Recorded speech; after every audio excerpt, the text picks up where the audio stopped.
Hi, this is Don Friedlich speaking from my home and studio in Madison, Wisconsin. And I'm going to demo a new sort of variation on a kind of European barrette pin mechanism that I think it's kind of a better mousetrap. It's an easier mechanism to make and it's more effective. So it's kind of a win-win. Every once in a while, you come up with something that takes advantage of 40 years of making, and whenever I can do that, seldom, but when I can do that, I feel pretty good about it, and that's the case with this little guy. So what I'm going to do, so this started because I hate soldering round tubing onto a flat surface. Typically you file a little flat on it, you sweat a tiny bit of solder on it, you sweat solder it down onto a piece of sheet, and the thing often moves and never quite sits right, and if it doesn't solder perfectly, you get a round spot with a little kind of V in it, and it's really hard to clean it up and make it perfect. So I started off thinking, is there any reason I can't use square tubing for this instead of round? No. Square would work fine. That would make my life a lot easier. And then the light bulb went off, and I said, what would happen if I forged the wire that went through the square tubing to a square profile? Then I might be able to get stops in both rotational directions. So here's an example of a finished piece with my mechanism. So it's got a stop in that direction and a stop in that direction, so it gives a nice spring. The pins are parallel, which is what they should be. Often I see people do them not that way. It doesn't work very well. The pins should definitely be parallel. And if we can get closer, you can see it's made out of a square tubing. And in this case, it's gold, and I used 14 karat gold that's drawn 3 dyes hard for the pin mechanism. But this can just as easily be done with stainless steel as it can be with gold. It just takes a little longer to forge it. Here's another example. Back of my brooch here. And usually I use commercial mechanisms, but I painted myself in a corner with these. You can see how little room there is to operate. And I decided I really need to make a pin back for these. So the cross section of the tubing is like this. So it's square tubing. I'm hoping this doesn't come out backwards. It looks backwards in my image here. Anyway, it's square tubing. The inside of the tubing measures 1 millimeter, 18 gauge, or 40 thousandths of an inch. The wire that goes through it is also 18 gauge, 1 millimeter round wire. That's this one. And if you forge a round wire that's 40 thousandths to square, you get about a 36 thousandth square out of it, more or less, and or 0.9 millimeters if you're thinking in millimeters. The other one is if the wire and the tubing don't match well, in which case you forge the wire flatter and you run it on the diagonal of the tubing. It's not preferable, but it's still quite doable, and it's still a lot easier, and you still get stops in both rotational directions.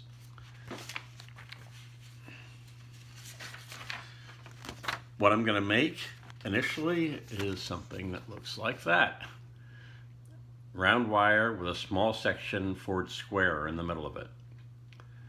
And we've got a little L bent in the end of the wire. And that's so I can tell where my forging is, so I can control it more. If it was straight round wire, it would be very hard to tell that I was keeping it square. And this is what it's going to end up as in the end. Pin mechanism with a hinge.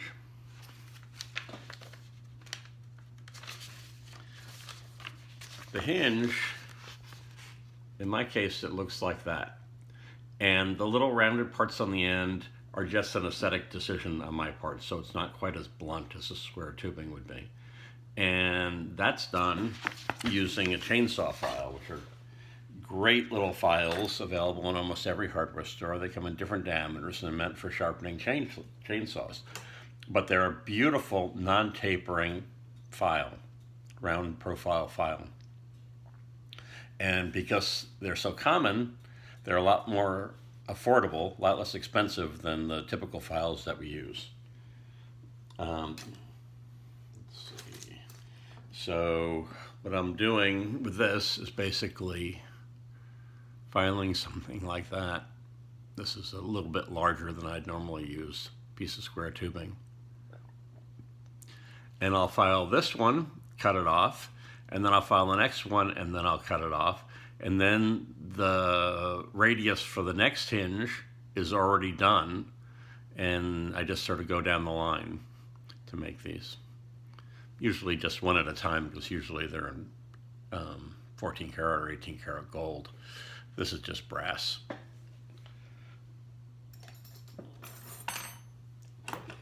So, onto the forging. So, I'm going to measure this. The handy vernier caliper, great tool.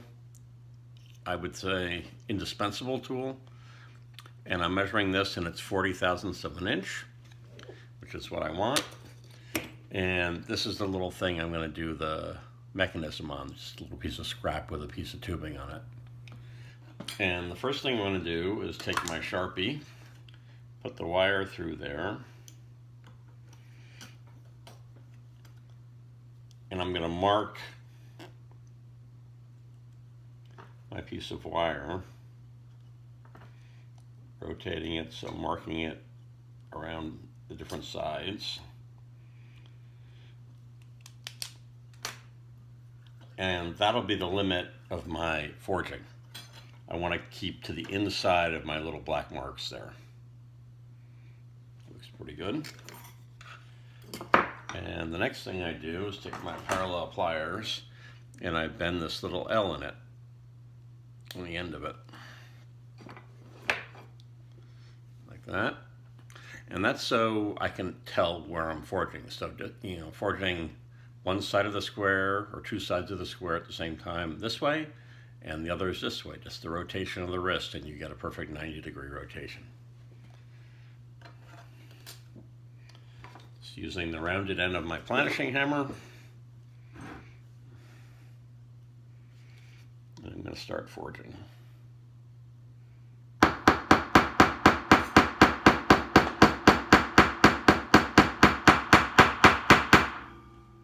Rotate 90 degrees.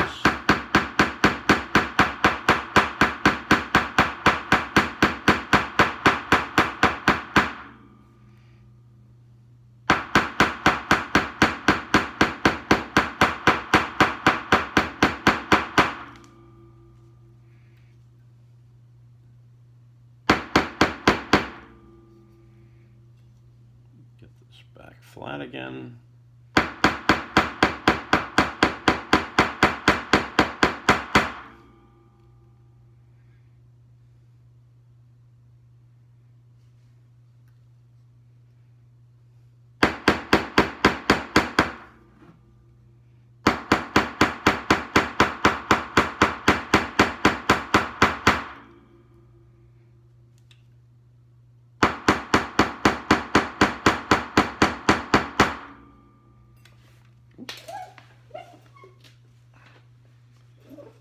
So let's take a measurement on that and see how far we've gotten. So that's down to about 36 thousandths on that side. And it's a little high on this side. It's about 38 thousandths. And about 35, 36 is my target.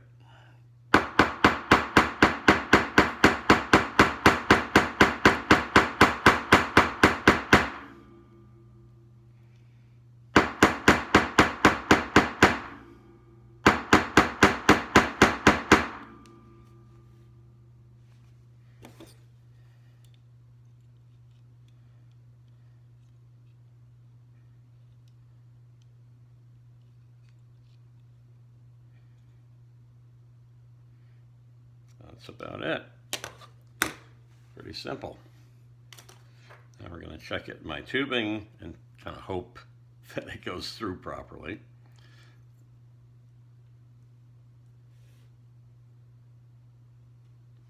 So it does. So it's slipped into the tubing, and it'll rotate a little bit, up direction and down direction. And that's just enough rock to get a stop in the downward rotation and a stop in the upward rotation.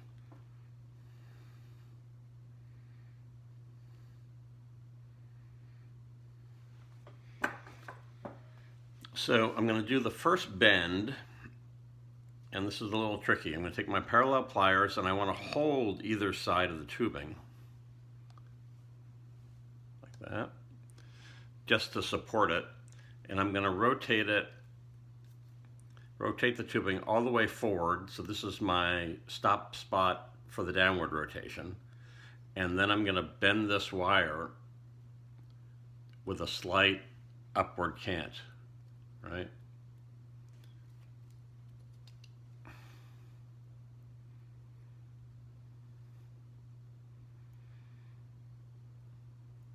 Maybe didn't give it quite enough spring there.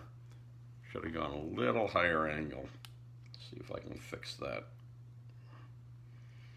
I think I'm going to try that off of the piece.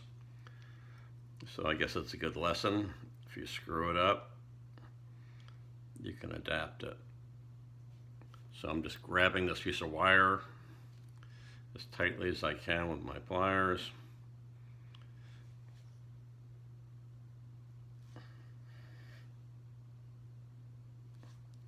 Giving that a little bit more angle. See if that helped any.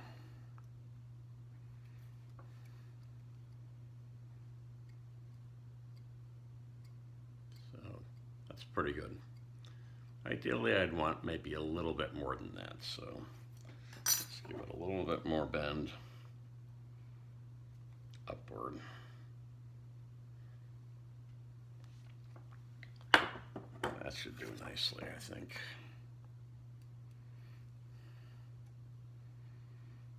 Okay, if anything, that's a little too much. Maybe it was different on this side.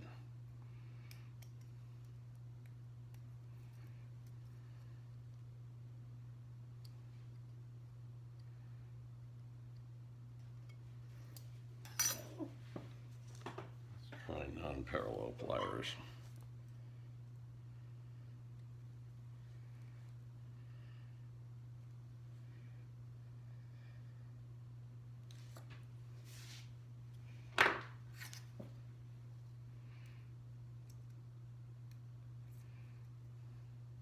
There we go.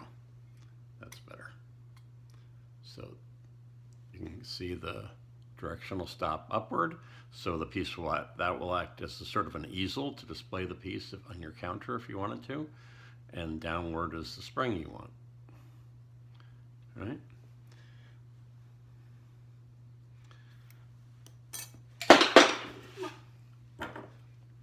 Bring this to 90 degrees. There we go. Now, if I was doing this as a finished piece, I would cut this little L off at this point, which I guess I can do. I've got some nice cutters that are made for stainless steel, so I don't ruin my good ones. Snap that off.